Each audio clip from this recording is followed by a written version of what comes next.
everyone, and welcome back to another episode of Unfiltered Wrestling. This week, as by ever, we're joined by Tim. Hi, Tim. How you doing, mate? I'm not too bad. How about yourself, Lee? Yeah, not too bad, thank you. So, last night was the Night of Champions, coming from the Kingdom of Saudi Arabia. We had our King and Queen of the Ring finals, and we had that big title match with CM Punk and John Cena. So, kicking off the show, which I thought was quite a good way of doing it again, we had the men's final King of the Ring, so we had Cody versus Randy.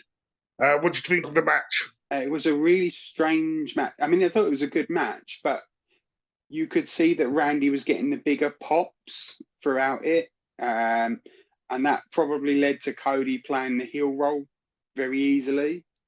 I think you could see that he was actually targeting an area that Randy made look weak. It was a predictable ending, if I'm honest. I did expect to see Cody win, but I thought the match was all right. Randy did very well selling his back injury earlier on.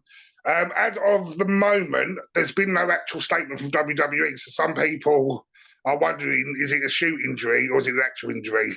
And that proves again how Randy's selling his injury. I think it's story injury, but I think it's good that WWE have left it sort of mysterious to get people talking. I agree with you. I think Cody was teasing the heel sort of role until we sort of promo at the end where we went back into face mode, like congratulating Randy, saying it was a good journey and all this stuff. So I get all of that.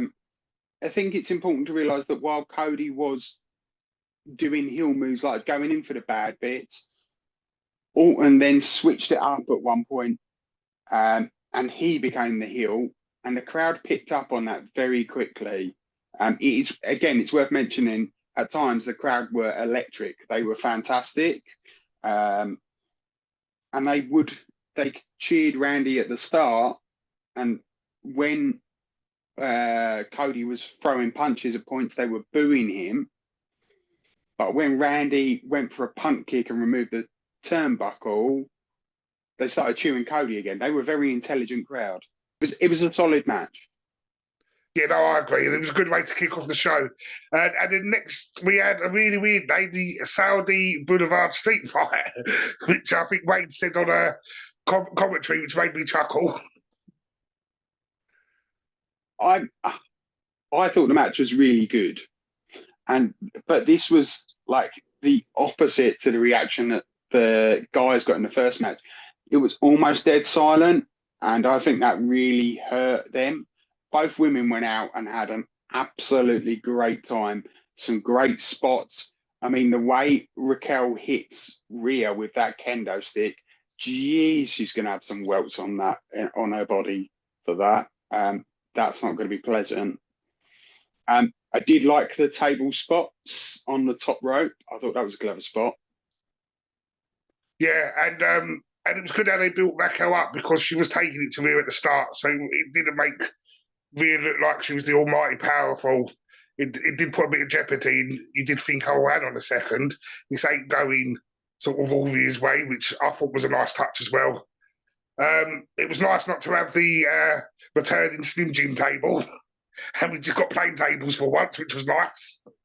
So, yeah, that was the one thing. I'm like, oh, maybe we need to do more in Saudi Arabia, bearing in mind there was no gimmick stuff. I'm all right with life like that. So, yeah.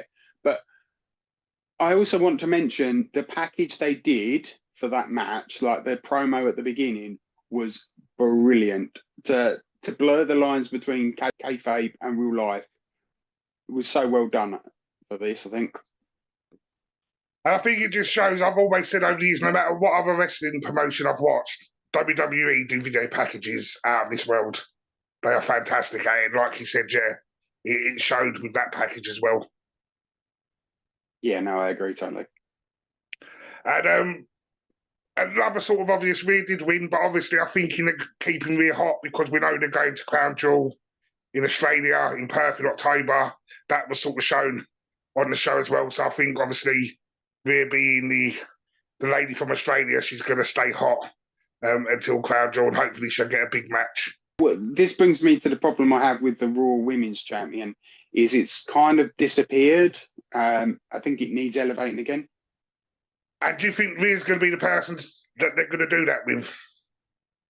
You know, up until the Queen of the Ring, spoilers, we do know how that's coming. I was convinced we were going to get Asuka versus Io Sky. Now, don't get me wrong, I think that could still happen, but I think we will end up getting to a Rhea match somewhere down the line.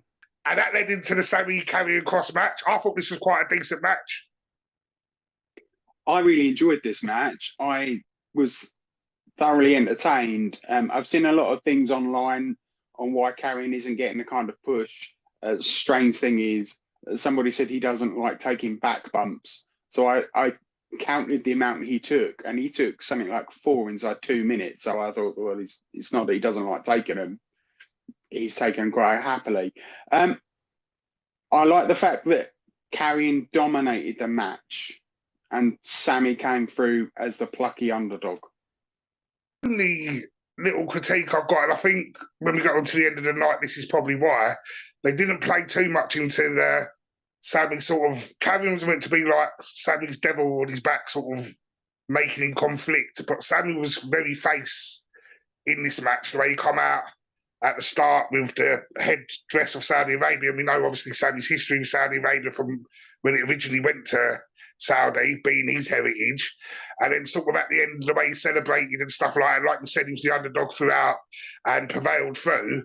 So I think where they originally wanted to build to, like how to be, that must have pivoted. It was a decent match. I enjoyed it. Like you said, it was nice to see. I think both guys showed themselves really well, but it just wasn't Sammy wasn't conflicted enough for me for what they were trying to build it as at the start, as Karrion being sort of the devil on his shoulder. I think that's the problem that you have when it was a match made up at the last minute. You could tell this hasn't had enough of a build. It was made up on that Raw before. I think this space would have been the AJ versus Dominic match. And because of that, they both came in. Now, I think the wrong person won. I think Karrion Kross should have won. And I think that's to have led Sammy down a dark path, and he starts a losing streak that would end up, because I think he's going to win Royal Rumble. Right. I think that's the way in which he's going. But I think he needs to hit a really low point before he can start going up. And like I said, I'll go on to later why I think they're not going to pull the trigger on that low point yet. And that led on to the United States Championship match. Like I said last week, I thought this should have headlined SmackDown, but actually, after watching the match, I think it fitted in well on the show. So it was obviously Jacob versus Solo. What did you think of the match? It was good. I think there were a couple of concerns. Firstly, I think it made the referees look really bad. It really did. The amount of times people interfered for Solo was unreal, and the referee doesn't see any of it. It made Jacob look strong, but I'm not convinced it was like we needed to have that level. I think a nice, like a DQ match would have been a better way to do, a non-DQ match would have been a better way to do it. But genuinely, I thought they told a decent enough story. I've always said I think title matches should automatically be no DQ, because a lot of the way with title matches, we do have shenanigans. People want to roll in and out of the ring, and sometimes the heels want to hit with the title. So if you just make every title match a no DQ, I think that gives you the options that if you want to do shenanigans without, as you said, making the refs look weak. Tonga Loa returning was quite a nice surprise. I think I remember you saying last week or the week before he was due back soon, so it was only a matter of time. And then obviously we had the big 7-footer, whose name I'm not even going to attempt to say, so I'm going to allow you to say his name, Jim. Hikuleo. Yep, Hikuleo. He's obviously joined the faction. It was a little bit spoiled for me because throughout the day I'd seen on TikTok that he'd been spotted in Saudi. You made it clear to me when I texted that to you that you said he'd been at SmackDown for ages. Yeah, I mean, his name at the moment is Talatonga. So they've renamed it. So he's another 2T. And it's interesting now because I know, like, obviously Solo's won the belt, but we've now got two big top factions on Raw and SmackDown, both heel. factions quite strong. Do you think they're leading to a sort of Survivor Series War Games match between these two factions, the Heyman faction and the New Bloodline, or whatever you want to call them, faction? Not so much sure. What I was surprised with this match, for anybody that watched SmackDown, was that Jimmy didn't come out.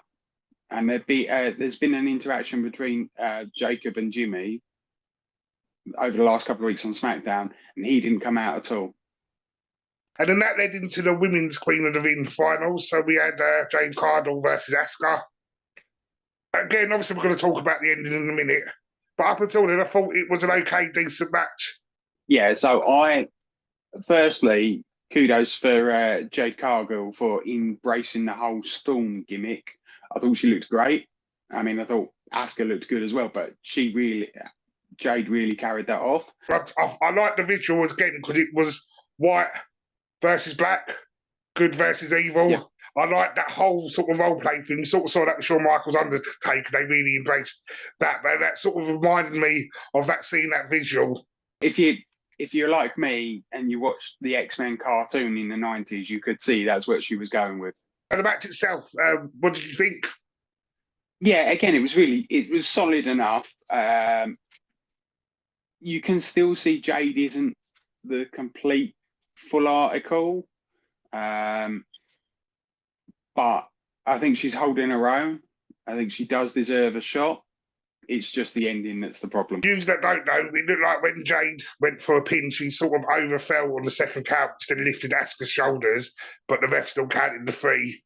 Even Michael Cole was a bit taken aback, I think. So I obviously think Jade was obviously meant to win, but obviously, again, going back to what people have said about refs, the refs are meant to spot if there's a mistake and not call it. That's the golden rule. And I think we saw that on SmackDown as well, or I can't remember what women's match, but someone's foot was under a shoulder and we physically see the ref move the foot and it carried on the count. WWE could do 2 things. They can either just ignore it, or they can do, because they're live and they're weekly, they can incorporate it into a storyline. No, I'm with you. I think there's a good story to be told. And it's worth mentioning she got her finisher, so Asuka should have been done. It's just as she's done her pinfall, because she obviously does the move and then spins them over and she grabs the leg and leans back. And she's just got too much of it because she's just slid off. I think that goes down to the fact that the women all have to remain covered for their uniforms, shall we say. And as a result, the friction that would hold you there has gone and she's just slid off. And I think that's the issue. She's slid off and she's moved the shoulder up. It's an accident. I think what they should have done, essentially, is have the referee count that as a 2 and then redo it again. But this time, rather than Jade doing her usual pin, go and do a normal pin and that finishing off Asuka. It would protect both Asuka and Jade. I think the ending's going to hurt probably Jade more than Asuka, if I'm honest. It sets up Jade and Tiffy. Maybe then moving forward, maybe there's a way of putting Asuka in. I know Asuka's a Raw competitor, but at the moment it still seems like we're having cross-branding matches, so who knows? I think, as I said to you, I was convinced that Asuka was going to win and we were going to get an Io versus Asuka match at SummerSlam. I think that's going to happen a little further down the line. I think that Jade Tiffy match ends up with Naomi holding the belt over them both. I think that would work. Yeah, totally agree with you on that one. And then that then led into the big one. And I don't usually look at time, but since working with you, you've made me sort of see the pace of the show. So I did send you a little message saying, John Cena and CM Punk actually going to have a 30-minute match, because there was like 45 minutes to go and we knew we was going to get a couple of ads and the entrances, but it still left them 30 minutes.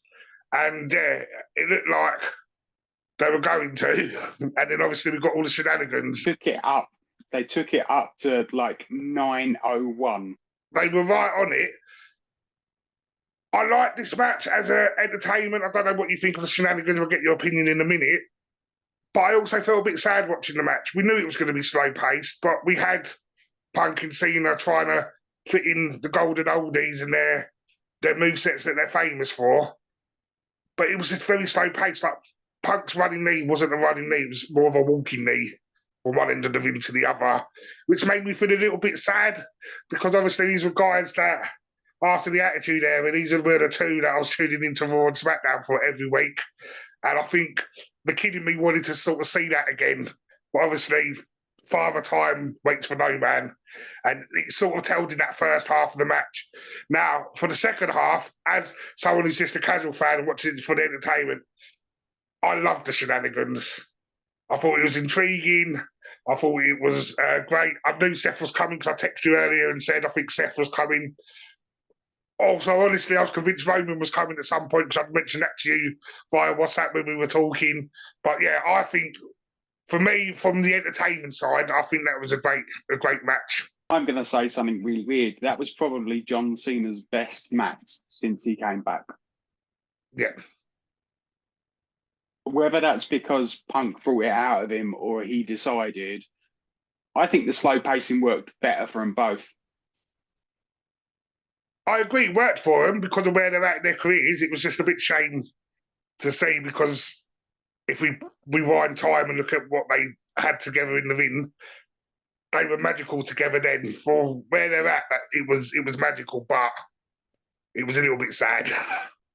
If you look at Punk's matches as well this year, his match on the first Raw on Netflix, Seth Rollins carried him through most of that match. I think this is as best as you could get for these two guys at the moment. It was also very hot there, so it would have taken a lot out of them. Yes, I'd have liked to have seen them like work faster, but overall, I don't think I was disappointed with them. And what did you think of all the shenanigans at the end? So obviously Seth and the faction coming out.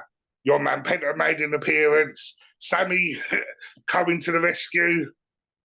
Punk and Cena going to shake hands, and then Cena doing another turn. Not another turn, sorry, but Cena reverting back to heel Cena. Before we get there, I'd like to mention how many AAs does John Cena hit and Punk kick out of. That's amazing. That's like, we're now no-selling his finisher, which I think is a good thing. This is where I find it hard when people are champions, because you're meant to be the strongest in the company, hence why you're the champion. I know Cena has kept his belt. So I was very surprised at the start. Cena's been champ for 69 days, but he's only defended the title twice. I still think a champion needs to be strong, so it shouldn't be the champion that has to hit their finisher after finisher after finisher. It makes them look weaker, that people are just kicking out of their finishers. So I personally don't like that. I'm with you if it's a face champion. Right. If it's a heel champion, I want them to be as dastardly as possible. Did you think, because obviously throughout the match we looked like we was getting a Cena face, obviously turn until the end. Do you think they played that well? Yeah, they were brilliant, and the crowd were brilliant as well. They were like the best I've seen them. I was almost convinced, that's how good it was. I was almost convinced that John Cena was actually going to turn face that night. Yeah, I've got a feeling that we're just going to see heel Cena either till SummerSlam or to the end. If he doesn't turn face at SummerSlam, then he's not turning face, in my opinion. Yeah, I think he'll turn face as on his last day. Yeah, so like we said with the ending, I know, and you texted me and said that was a little bit weird, but like I said to you on text, I think this is setting up SummerSlam. As I said to you, they need, because it's their first two nights, they need to basically make this SummerSlam WrestleMania, and in a way, you've just set up 3 story angles that are WrestleMania caliber. So in my opinion, you've obviously got Cody Cena because of the King of the Ring finals, and I think either Cody's going to turn heel there or not, and then they're both going to stay as they are for the rest of the year. You've then got CM Punk versus Seth, and I think that's going to be a feud for SummerSlam, just because obviously with the hatred against reunites that we was meant to see that at WrestleMania, and obviously that didn't happen. And now I think we're going to have a tag match with Penta and Sammy versus the Heyman faction or the Seth faction, just to set up a tag match for one of the nights. What it is worth mentioning, though, is yes, I totally agree.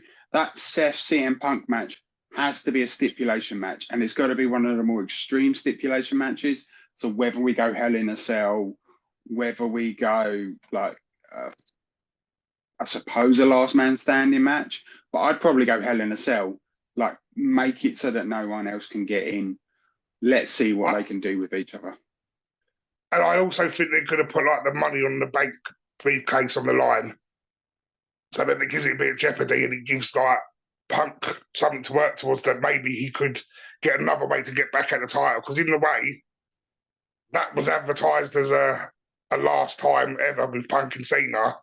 So until Cena loses the belt, Punk can't really go for the title unless WWE go back on what they advertised. And we know they can do that sometimes. I still think he'll go. I think he'll have a match against Gunther, and that could be quite interesting. See, again, I think Goldberg's winning main event, so I don't think Goldberg's dropping the belt until SummerSlam or just after SummerSlam. I think we're having the Goldberg on a mini title run for a month or two. So I think that's, in a way, why they still haven't let Seth cash in, and they've also done this with Punk to keep Seth away from the title scene until Goldberg's had his little moment, and then they can throw it all back in the mix with whatever titles. I don't think he does win. I think they're playing it safe. But as I said earlier, with the shenanigans, what did you think? Because obviously you text to say it was weird, but on reflection, that's been 24 hours. Yeah, I enjoyed the. They made sense, certainly with Seth's lot coming down. I think the Charles Robinson rundown, and as you've put it up on the shorts already, my God, does John Cena take him out? Fair play to Charles Robinson for taking that bump. That is incredible. Penta is a strange one. I know that's the case. I know you're not a fan. I think he's now got a story. It just means that they're going to continue this for a little bit longer. I'm not sure how much more legs it's got, though. But overall, this show was a lot better than I actually thought it was going to be. And then I was worried after Friday, because there's a lot of production issues on Friday Night SmackDown. It just didn't look right. And then but as soon as it started, I remember texting saying production's much better already. Yeah, no, I agree.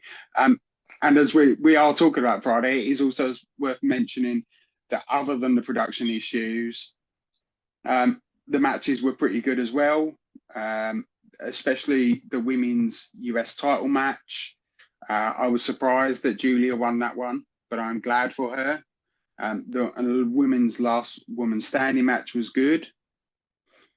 I think the street fight match was better than the last woman standing, but I think that's just the way I think that works. I just thought the tag match on SmackDown was rubbish. I thought it could have gone better. No, I totally agree.